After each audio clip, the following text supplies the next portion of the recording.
আমারই চেতনার রঙে পান্না হলো সবুজ, চুনি উঠল রাঙা হয়ে। আমি চোখ মেললুম আকাশে, জ্বলে উঠল আলো পূবে পশ্চিমে।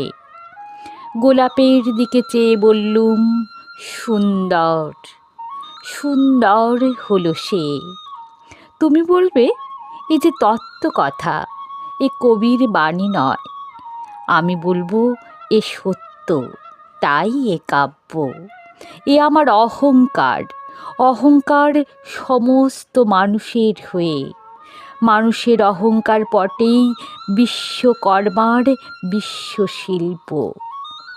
তত্ত্বজ্ঞানী জপ করছেন নিঃশ্বাসে প্রশ্বাসে, না না না। না পান্না, না চুনি, না আলো, না গোলাপ, না আমি, না তুমি।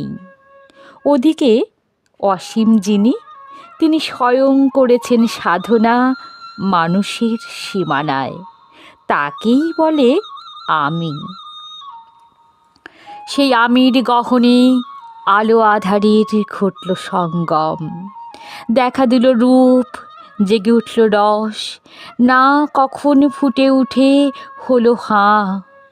মায়ার মন্ত্রে, রেখায় রঙে, সুখে দুঃখে।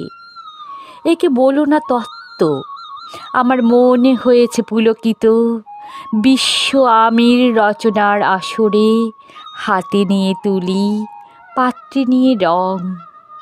পণ্ডিত বলছেন বুড়ো চন্দ্রটা নিষ্ঠুর চতুর হাসি তার। মৃত্যুদূতের মতো গুড়ি মেরে আসছে সে পৃথিবীর পাঁজরের কাছে। একদিন দেবে চরম টান তার সাগরে পর্বতে।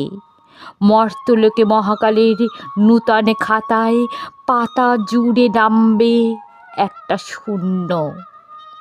গিলে ফেলবে দিন রাতের জমা খরচ। মানুষের কীর্তি হারাবে অমরতার ভান।